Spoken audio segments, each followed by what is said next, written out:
Hey, I'm Mike Gilliam, and welcome to Let It Rip. We're now in the midst of the holiday season, and we're all taking a major hit in our wallets. The inflation rate in the U.S. has seen its fastest yearly increase in more than 30 years. Just about everything is costing us more, especially gas. Gas prices are up a staggering 50%. It doesn't end there. It's going to cost more to heat your home this winter. Used car prices are up 26% over just a year ago, as there's a shortage of new vehicles. Even the rental car sector is up 40%. Same problems at the grocery store, where meat prices are up 15%, with bacon and egg prices now sky high. And all of this is affecting those in our communities with lower incomes the most, because when inflation rears its head, limited dollars buy even less.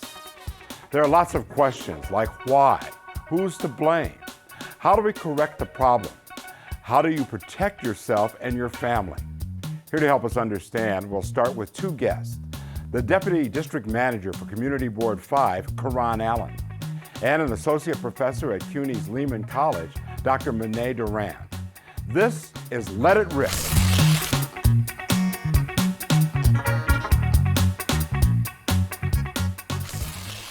Okay, Professor, let's start with you.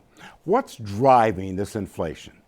This is a very interesting but a complex question with no easy answer, because there's a debate concerning what is really driving this inflation, and economists approach the problem from different points of view. But before coming back to the question, I think it's important to look at the data, which the Bureau of Labor Statistics has recently indicated that CPI index, which is commonly used to measure inflation, which is a general rise in the prices, has gone up to 6.2% in October 21 from a previous year. And then excluding the prices of the food and energy, if you look at the core inflation, which is indeed used to measure long-term inflation, has gone up to 4.6%. So core inflation is generally found by excluding the prices of the most volatile and unstable goods, such as the food and the energy. But what is really driving this? Obviously, we're going through a process of post-pandemic recovery, which is surging the demand. There's also, of course, the supply chain problems, the bottlenecks problems. Some people argue that there are rigidities in the wage and the labor market. Labor shortages are also causing this problem. But there is still a debate why this is happening. So we have these two economists on different sides of the aisle. Larry Summers, who was an advisor to former White House under President Obama, and he had promoted a accommodative monetary policy up until this point. But he's recently saying that this inflation seems to be long-term. Inflationary pressures are building up, and the Federal Reserve needs to respond immediately to take it under control. But bottom line, though, basically it's that many things are playing into this? Many things, but Summers is saying it is really the policy that is driving these inflationary pressures, meaning the stimulus package that Biden has introduced. So too much money flowing too few goods and the surging demand. Keron, you're on the ground. You're out there in the community. What are you seeing there? So, Mike, I live in East New York, Brooklyn. That's where I'm the Deputy District Manager for Community Board 5. East New York is an inner city food desert, primarily black and brown people. And it has always been primarily difficult for folks in our community. The area median income is $34,000. That is not a lot of money. Folks have not made more money, so it has become more difficult, but it's always been difficult for our communities. When I hear about the stimulus packages and folks that have received some funds, I can't say that that's been stretched a long way, and it's not like there's been this influx of wealth in the communities because of the stimulus package. Yeah, but some people are saying people have a lot of money to spend now. That is absolutely false. Okay. I would say it's false because, the folks who have a lot of money to spend are the 1% who benefited the most from just the influx of funds within the community. But when we think about East New York and communities like ours, it's an inner city food desert. So it's already difficult for folks to find fresh food and to have opportunities. The pantries have been supplementing a lot of opportunities for folks to get food. And just like a small example, today we're giving out turkeys to folks in the community to make sure that there's a turkey shortage right now. So less folks are getting it. There was a gentleman who came, he said normally we could get a turkey anywhere. Right. And this is literally the only place that's giving it out for free. Professor, some people say that inflation is not necessarily a bad thing, that it's sometimes necessary. What do you say to that?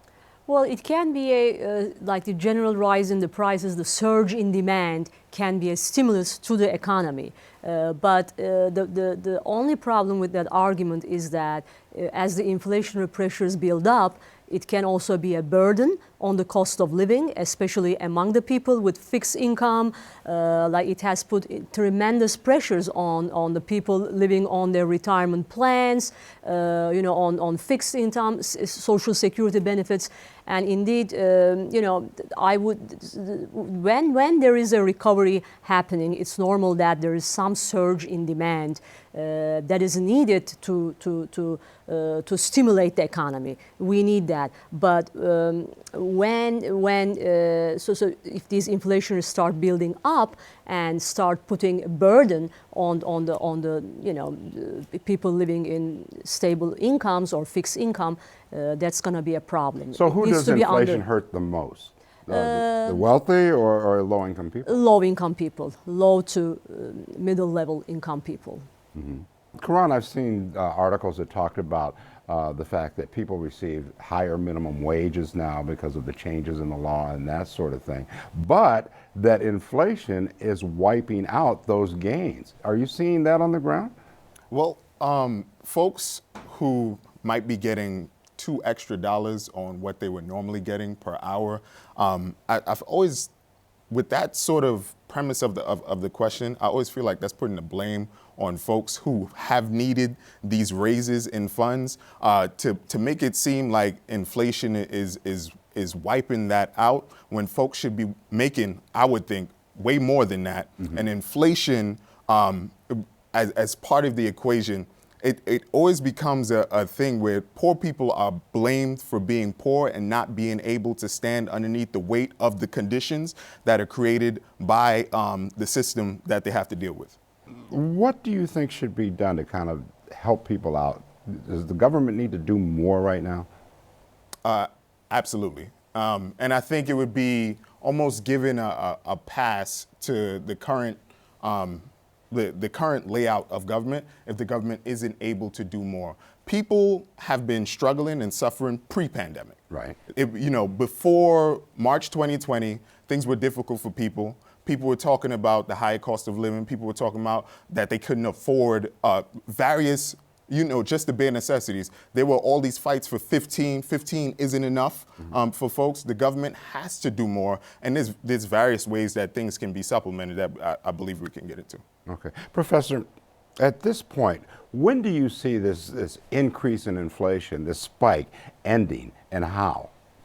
It may end depending on the conditions. When the conditions unique to the COVID-19 pandemic begin to subside, economists are expecting that the inflation is going to go down. Inflationary pressures will calm down. Inflation will also subside, probably sometime next year. It also depends on the monetary policy responses of the Federal Reserve. Federal Reserve has strongly indicated to the market in the November meeting that it has started tapering off its asset purchases, meaning that it is going to reduce the amount of bonds on a monthly basis. Not only it will reduce the bonds, but it will also reduce its purchase of the mortgage-backed securities. And the program will be completed next year, July 2022. And by that time, maybe the inflationary pressures will start coming down, depending on the actions of the Federal Reserve. Okay. President Biden has renominated Powell to continue that position. Good thing or bad thing? Good Briefly. thing. Good thing? Good thing. I think good thing because Powell has sent a strong signal to the market that it's trying to the Fed is trying to control inflation. Okay, sounds good. So there's a lot to be concerned about as we hopefully come out of the COVID-19 pandemic. We're going to take a short break, and when we come back, we'll talk more about the supply chain problems and a key to that, trucking. In just a minute, we'll also talk about some good jobs that are waiting to be filled and how to go about getting them. I'm Mike Gilliam, and this is Let It Rip. You're watching CUNY TV, the City University of New York. Welcome back to Let It Rip. I'm Mike Gilliam. Inflation is hitting all of us, and many experts say a lot of the problem is the result of supply chain bottlenecks. There's a shortage of microchips brought on by the pandemic. Cargo ships are unable to offload at our ports, and then there are not enough truck drivers to get the products out of the ports and to the stores where consumers with huge pent-up demand and money to spend can get them. We'll continue our discussion with the Deputy District Manager for Community Board 5, Keron Alleyne, Lehman College Associate Professor, Dr. Doyran, and we're now joined by the owner of a North Carolina trucking company, Brock Logistics, LLC, Chris Brock. Chris also runs a couple of apprenticeship programs offering young people 16 and over and adults help in getting an associate's degree in supply chain management. Chris, thanks for coming on. Everything I've read says that we have a major shortage of truck drivers. Why is that? Lack of schools, the lack of truck driving schools, the lack of funding for the trucking schools themselves would be the shortage in the truck driving industry. Along with that, there is still a surge of a lot of female drivers now. Young drivers are coming in. The idea for the industry, it's not so much of a old let me go out, be out for months and months at a time. You can actually, work it to where you're home. You're there for your family. You can provide a great living and things of that nature. So the idea and the lack of education for it. That was kind of a question I had for you. Is it that drivers just don't want those long haul jobs now that keep them on the road away from their families, as opposed to working for something like, say, Amazon or other businesses locally where they go home every night? As far as company versus owner operations, small fleets and things of that nature, the company drivers are more secure in their positions. The lack of funding for our industry is a major part of it as well, because a lot of people take for granted like the small nuances of it, as far as the stipulations, whether it be taxes and fees and penalties and things of that nature. So there's a lot of overhead costs in our industry that bumps a lot of companies out of our industry every single day. So it's a rotating industry, and it's a lot of different variables that come into play with it. There's so many different things that people look at and not want to get into the industry. Okay. Keron, from your standpoint, are you seeing evidence of supply chain problems in the community, on the shelves in the stores and that sort of thing? So I have noticed that some products and things, there's definitely a shortage of it. I think we can't forget that we're still in the pandemic, and that, where our products come from, there have been outbreaks and folks are not able to get it to where it needs to go, et cetera, et cetera. And due to that, like locally, we've tried our best to, as community organizers, and I'm part of a community garden where we've had like fresh food giveaways and things of that nature from food rescue organizations to try to, fill those gaps. But there's definitely a gap, and it's exacerbated by the pandemic. Mm-hmm. Professor, how big of a role is this supply chain problem playing in overall inflation? I think it plays a big role due to the supply-demand imbalances. But as a point made by Krugman, it's a very interesting point, indicating that overall demand in the economy has not really gone up. So that issue has been exaggerated. There is really no surge. It's just that the nature of demand has changed. It has been more skewed. Why? Because consumers are spending less money on the services. They're rather buying durable goods. Durable goods meaning home furnishings, equipment, other types of equipment, exercise equipment. So this demand for durable goods has really overstressed the supply chain channels. It had put enormous pressure on the trucking, the warehousing, distribution channels. So that's really this overstressing of the supply chain channels due to the demand for durable goods has caused these inflation pressures. Okay. Yeah. Chris, I've read that one of the reasons that we're having problems with the trucking industry is the shortage of some 72,000 truckers. And that one of the reasons there's a problem is because they create a law in January 2020, I believe, where in fact they have to clear a clearinghouse if in fact they've had any sort of a drug problem.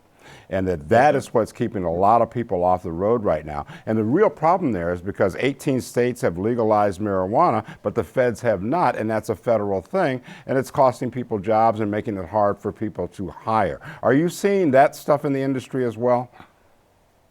Yes, and the lack of youth in our industry is a big thing also, because when you get into our industry, you're looking at probably around the age of 25, 26. But the training for our industry needs to start younger, as far as, just learning about the equipment and learning about different types of things that are going to go on and happening, so that when you come to a crossroads in the industry, whether you're facing, drug-related problems or not, you're looking at a career. You're looking at a career field that is like, okay, this is feeding my family. This is more important than, the alternative. Okay, thank you, Chris. I want to talk about the politics of all this just a little bit here before we're out of time. Keron, a lot of people are saying this is Joe Biden's fault. That he's the one that caused this by pumping all that money out in those stimulus plans.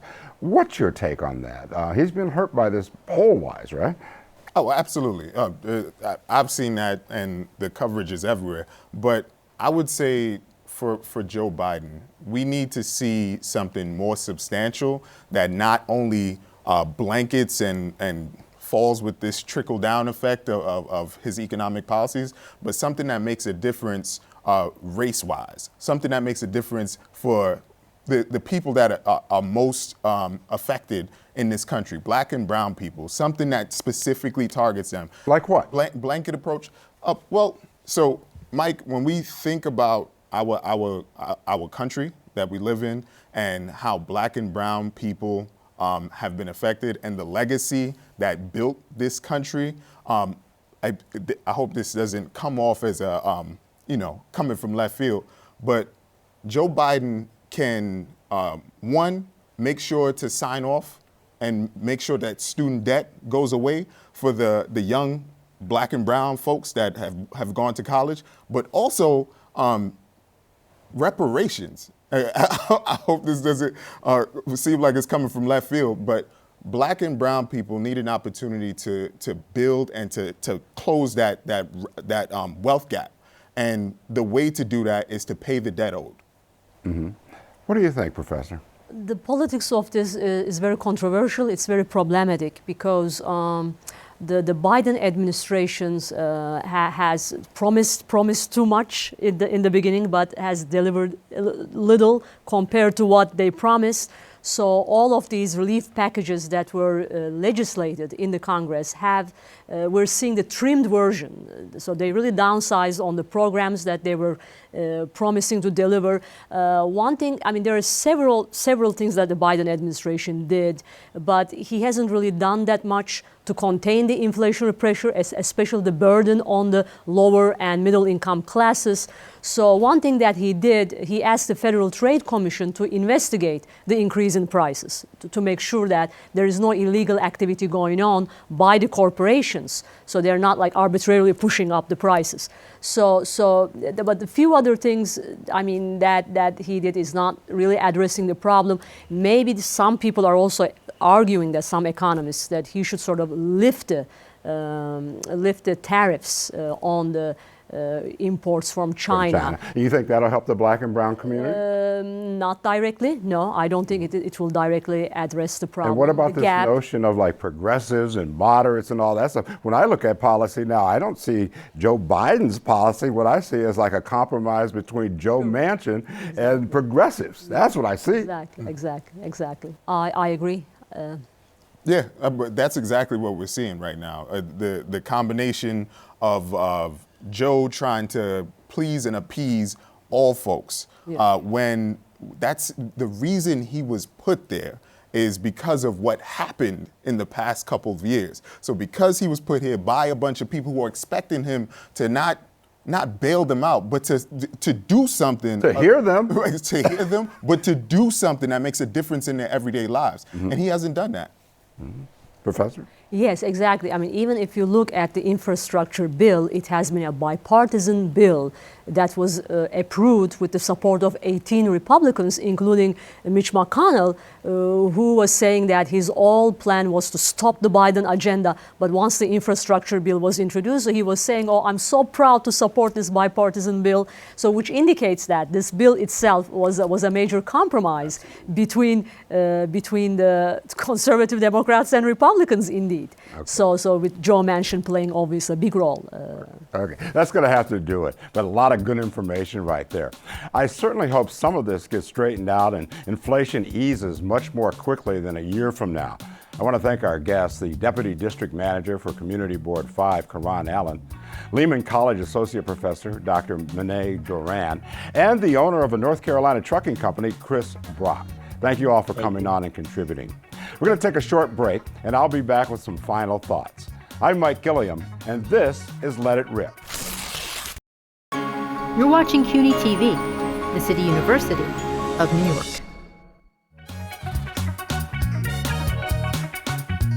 I'm Mike Gilliam, and this is Let It Rip. Now for some final thoughts. It looks like the inflation problem is more than transitory. It may not just go away, and that's a problem for many of us. One positive note is that while some things are way out of control, like gas and heating oil prices and some food items, other things are not going up quite so much, but everything costs more. If you drive to work over a long distance, you're going to get hurt by gas prices. And you have to buy food. You have to feed yourself and your family. That's going to cost more no matter how you slice it.